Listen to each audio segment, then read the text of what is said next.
데이터 분석 입문 2 3주차 강의를 시작을 하도록 하겠습니다. 3주차에는 지난주에 이어서 두 개 모집단에 있어서의 우리가 관심을 두고 있는 특성치, 즉 모수가 되겠죠. 그런 것들을 비교하는 문제를 진행을 계속해서 하도록 하겠습니다.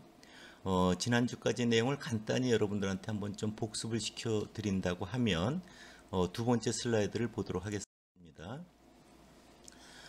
두 모집단에 대해서 비교라는 거는 이제 이런 거죠. 두 모집단에 있어서 모집단의 평균이 차이가 있느냐 없느냐 이런 거죠. 두 그룹을 비교하는 문제예요. 또는 그 문제에 대해서 지난번에 두 개의 모집단에 대한 모평균이 차이가 있는가 없는가를 첫 번째 모집단을 우리가 모집단 1이라고 두 번째 모집단이 있어요. 각각 모집단에 대한 분산이 알려져 있는 경우 이건 현실적이지는 않다. 왜냐하면 모집단의 분산은 모수인데 모수가 알려져 있다는 경우는 거의 없는 거죠. 사실은 그럴 경우 정규 검정, 재검정을 실시한다. 두 번째는 모집단에 대한 분산이 알려져 있지 않은 경우가 일반적인데 그럴 때 표본의 크기가 충분히 크면 중심극한 정리에 의해서 정규 검정을 실시하는 데 문제가 없다. 그런데 모분산에 대해서 알려져 있지 않고 또 소표본일 때 특히 그럴 경우에는 두 모집단의 분산이 같을 때와 다를 때가 검정 방법이 달리 해결을 해야 된다. 그래서 특히 세 번째가 분산이 같을 때 독립 두 모집단 즉 2표본 T검정을 실시하고 분산이 다를 때는 자유도를 수정해서 정확한 T검정이 아닌 근사적인 T검정을 실시해서 해결해야 된다. 그래서 세 번째와 네 번째에 해당되는 내용이 세스 아웃풋에도 같이 출력을 해주고 또 SPSS나 엑셀이나 모든 통계 소프트에서는 그것을 같이 제공해 준다. 그런 얘기를 독립 2표본 T검정을 통해서 여러분들에게 소개를 해줬고요. 또 하나 여러분들한테 소개해 준 내용은 그런 거였죠. 타이어에 마모되는 정도의 비교, 운동화에 마모되는 정도의 비교, 뭐 이런 예를 통해서 타이어를 한국 타이어를 예를 들어서 그 20명의 그 자동차 운전자에게 6개월 동안 10,000km를 달리라고 운전을 하고 또 20명에게는 금호 타이어를 바퀴로 끼운 걸 6개월 동안 10,000km를 운전하라고 하고 온 다음에 어느 게 더 마모가 많이 되었는가 그거를 비교하는 건 두 그룹을 가지고 했잖아요. 독립 2표본 T검정이다. 근데 그럴 경우는 우리는 타이어의 순수한 마모 정도 차이를 보는 게 목적인데 그거 이외에 운전자가 운전을 거칠게 한다든지 좀 또 여러 가지 산길을 다닌다든지 하는 그런 특성 운전 습관이라고 하는 것이 개입이 되는 순간 다른 정도가 타이어에 마모된 정도가 순수하게 타이어의 마모가 아니라 그런 운전 습관에 의해서 영향을 받아 마모된 부분이 섞여 버리니까 순수한 두 타이어의 마모 정도를 비교하기 어려워진다. 그럴 경우는 20명, 20명을 가지고 실험할 게 아니라 20명을 제외하고 20명만 가지고 자동차의 대각선으로 두 개는 금호 타이어, 두 개는 한국 타이어를 부착하고 운전을 하면 운전 습관에 의해서 두 타이어가 똑같이 영향을 받기 때문에 그런 건 상쇄되고 순수한 타이어의 마모 정도를 우리가 비교할 수 있게 된다. 그래서 한 자동차에 대해서 자료가 한국 타이어, 금호 타이어 이렇게 쌍으로 얻어지게 되죠. 그래서 쌍관측에 의해서 금호 타이어의 마모된 평균, 한국 타이어의 마모된 평균을 비교할 수 있게 된다. 그런 것들이 여러분들 대응표본 T검정 즉 페어드 T테스트라는 겁니다. 그래서 두 그룹을 비교하는 문제는 워낙 많이 이용이 되는데요. 그냥 독립 2표본 T검정을 해야 되는 상황인가 아니면 자료가 쌍으로 관찰할 땐 대응표본 T검정을 해야 되는가를 여러분들이 반드시 구분해야 되고요.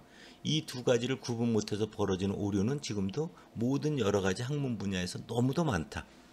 그래서 여러분들은 그런 실수를 절대 하지 말아라 하는 측면에서 다시 여러분들에게 복습 겸 정리를 해드렸습니다.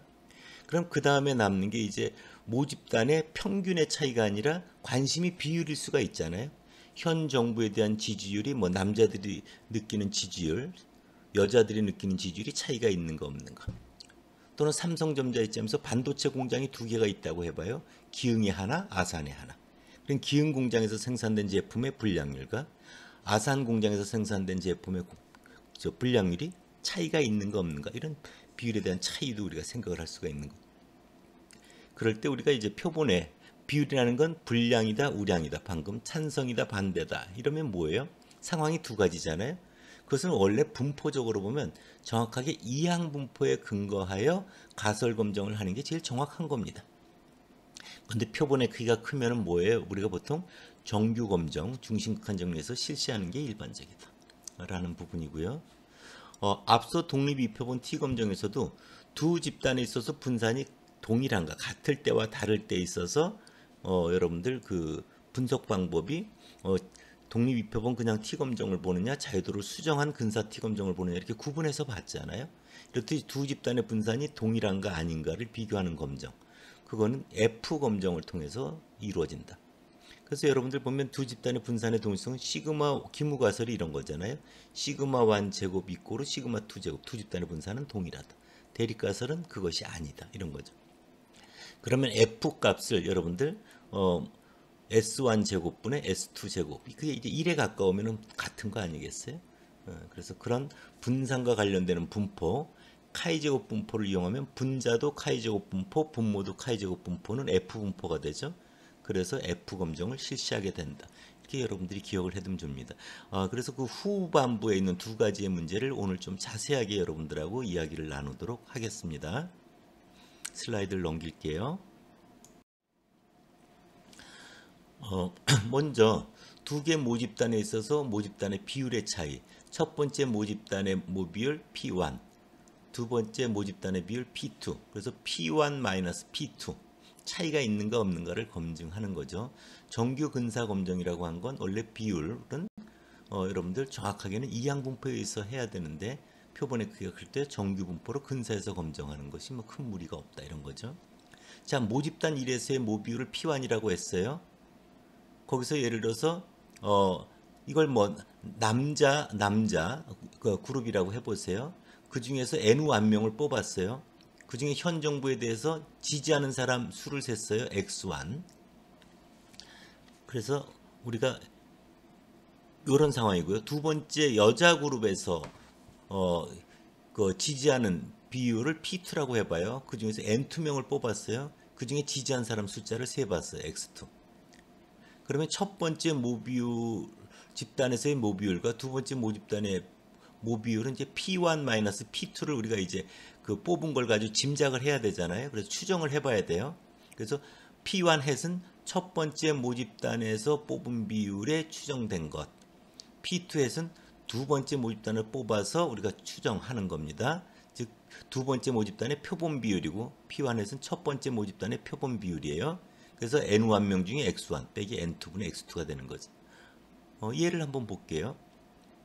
선거를 하는데 성별에 따라서 지지율의 차이가 있느냐. 남자 100명 중 60명 지지, 그럼 N1이 100이라는 거고요. X1이 60이라는 거예요. 그래서 첫 번째 모집단에 뽑은 것의 비율 P1 햇은 100분의 60에서 0.6, 60% 지지율을 보이는 거죠. 여자들 같은 경우는 80명 중, 그러면 N2가 80이라는 거고요. 그 중에 X2가 50명이 지지를 했어요. 그래서 두 번째 모집단에 뽑은 것의 비율, 지지율은 P2 햇은 80분의 50에서 0.625가 되는 거죠. 바로 모비율 차는 P1 P2인데 모비율은 모르니까 그것을 추정한 것, 첫 번째 모집단의 표본 비율 빼기 두 번째 모집단의 표본 비율 하면 0.6 0.625에서 마이너스 0.025가 된다.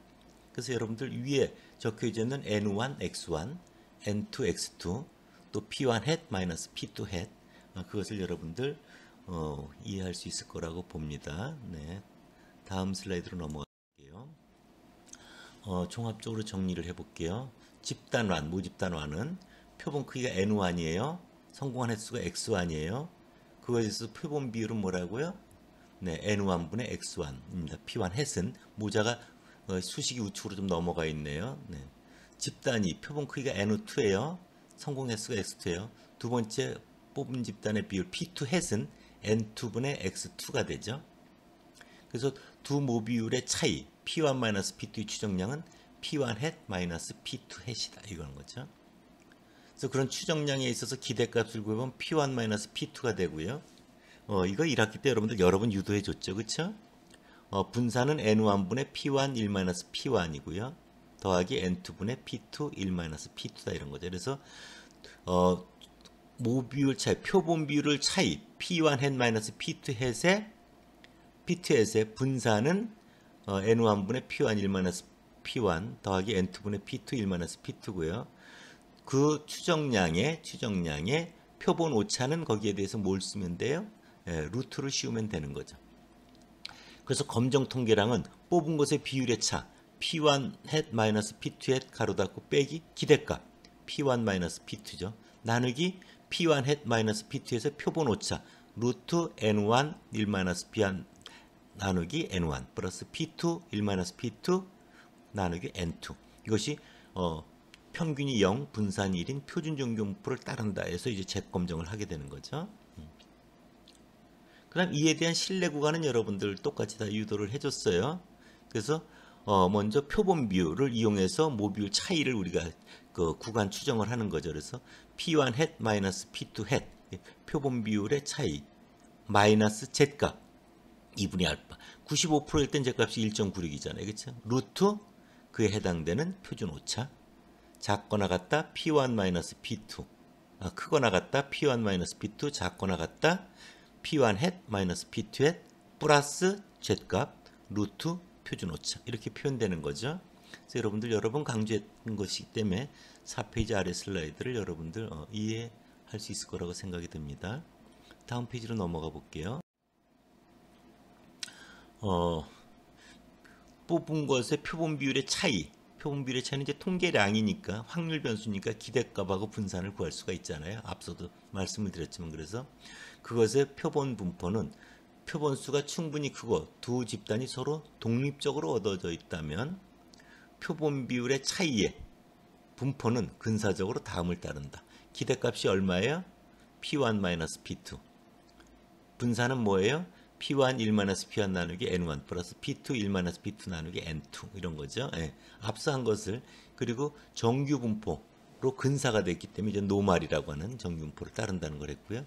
그래서 그에 대해서 Z값을 구해보면 기존의 확률 변수 P1 hat P2 hat 나누기 기대값 P1 P2 나누기 P1 hat P2에서 표본 오차 루트 분자에 들어가 있는 거, 분모에 들어가 있는 겁니다. 그것이 정규분포 0일을 따른다. 그에 대한 신뢰 구간은 앞서 한 거와 동일한 거를 갖다 거기 표현해 놓은 겁니다. 하나가 마이너스가 왼쪽 한 개고요. 플러스가 오른쪽 한 개가 되는 거죠. 다음 페이지로 가볼게요. 그래서 이렇게 모비율 차이에 대해서는 이제 검정을 여러분들이 정규 근사 검정을 하는데 거기 이제 1에 가설이 3개가 돼 있죠. 귀무가설 보면 P1하고 P2는 차이가 없다 이런 거죠. 대립가설은 P1이 P2보다 크다. P1이 P2보다 그래서 단측 검정인 걸 볼 수 있고요. 또 하나 대립가설이 P1하고 P2는 차이가 없다. 부등호가 돼 있지만 차이가 없다라고 보시면 됩니다. 반대로 P1이 P2보다 크다. 세 번째는 P1 이꼬르 P2 차이가 없다. 대립가설은 다르다 이런 거죠. 그럴 때 이렇게 먼저 가설을 세우고요. 그 다음에 각 모집단의 표본으로부터 첫 번째 모집단의 표본 비율 N1분의 X1 두 번째 모집단의 표본 비율 N2분의 X2를 계산하죠. 그쵸? 이럴 때 귀무가설은 두 모집단의 비율은 차이가 없다. 즉 P1 이꼬르 P2는 P1 P2가 0이라는 거죠. 그쵸? 그 귀무가설 하에서 이제 검정 통계량을 계산하잖아요. 기무가설이 맞는지 대립가설이 맞는지 그 타당성을 검토하는 거잖아요. 그럴 때 Z값을 구해보면 자 P1 hat P2 hat 표본 비율의 차이 마이너스 P1 P2인데 기무가설 하에서는 그게 0이니까 안 적은 거예요. 나누기 루트 P0 hat 1 P0 hat 가로 열고 N1분의 1 플러스 N2분의 1 여기 P0 hat이라고 둔 거는 뭐냐면은요 두 모집단 P1 이꼬르 P2니까 두 모집단의 비율이 같으니까 공통 비율 P를 구하는 거죠. P라고 하는 건 비율이라는 건 전체 표본수가 얼마예요? N1 플러스 N2 분의 성공한 횟수 X1 플러스 X2가 되는 거죠.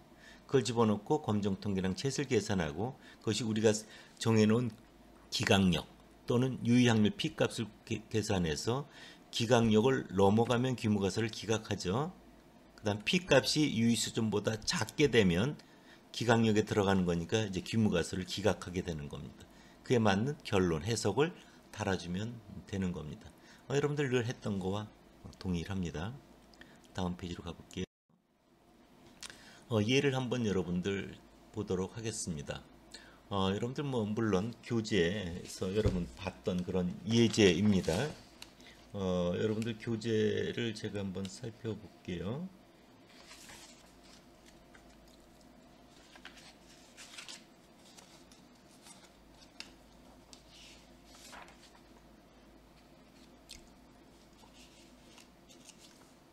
여러분들 교재 126쪽에 나와 있는 예입니다.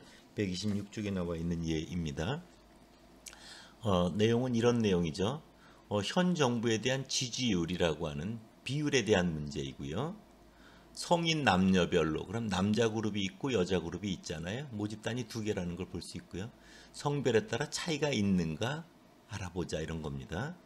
그럴 때 임의로 뽑은 250명의 성인 모집단 이런 남자 그룹이에요. N1 이꼬르 250입니다. 110명이 현 정부를 지지한대요. X1 이꼬르 110입니다. 그러면 첫 번째 모집단에 있어서 표본 비율이 어떻게 돼요? P1 햇은 250분의 110 해서 0.440이 되겠죠. 또 다른 모집단은요. 두 번째 모집단은 200명의 성인 여자 중 그럼 N2가 200이에요. 그 다음에 104명이 지지를 한대요. X2가 104명입니다. 성인 남녀별로 현 정부에 대한 지지율이 차이가 있는지를 유의수준의 5%에서 계산해서 그래서 표본 비율을 계산했고요. 공통 비율은 귀무가설이 두 개 모집단의 지지율의 그룹별로 P1 이꼬르 P2죠. 차이가 없다가 귀무가설이고 대립가설이 차이가 있다잖아요. 그래서 공통 비율은 N1 플러스 N2분의 X1 플러스 X2에서 0.476이 나옵니다. 그래서 검정통계량은 두 표본 비율의 차이 0.440 마이너스 0.520 빼기 P1 마이너스 P2인데 귀무가설에서는 0이니까 안 적었고요.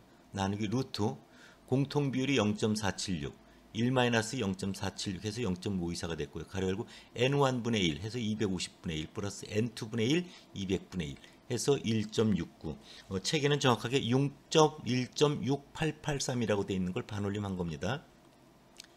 우리가 5% 유수준의 경계값이 뭐예요? 양측검증은 일정 불이익이죠. 그걸 넘어가지 못하죠. 그래서 귀무가설을 기각할 수 없습니다. 기각력이 들어가질 않으세요. 그래서 정부에 대한 지지율이 성별로 차이가 있다고 말할 수는 없다. 차이가 있다고 말할 수 있는 그런 충분한 증거가 되고 있지는 못하다. 이렇게 두 모비율 차이에 대한 검정을 표본에 커서 정규 재검정으로 근사해서 해결한 내용입니다. 이것은 논리적으로 이렇게 이제 해결한 거고요. 그럼 이런 것들을 컴퓨터를 이용해서는 어떻게 해결하는 것인가? 그것들을 여러분들에게 또 살펴봐야 되는데 그것은 두 번째 시간에 이어서 진행을 하도록 하겠습니다. 그래서 여러분들에게 첫 번째 시간에는 두 모집단에 대한 비교를 오늘 완료를 하려고 하는데요. 그 중에 앞서 배웠던 독립입법은 T검증에 대한 얘기를 간단히 여러분들 복습을 시켜드렸고요. 그 다음에 대응표본 T검정의 상황, 그거에 맞춰서 대응표본 T검정을 하는 거와 독립입표본 T검정을 하는 것을 혼란스러워하면 안 된다. 오류를 많이 범하는 부분이다. 평균에 대한 차이를 넘어서서 이번에는 이제 두 집단의 비율, 이 차이가 있는가 없는가. 그것은 뭐 지지율이 될 수도 있고요. 찬성률이 될 수도 있고요. 불량률이 될 수도 있고요. 비율과 관련되는 관심이 되게 많지 않겠어요? 그와 관련되는 개념을 여러분들에게 소개해 줬고요. 그와 관련된 예를 마지막에 보여주면서 실제로 이렇게 검증이 된다는 걸 확인해 드렸습니다. 여기까지 먼저 1교시를 마치도록 할게요.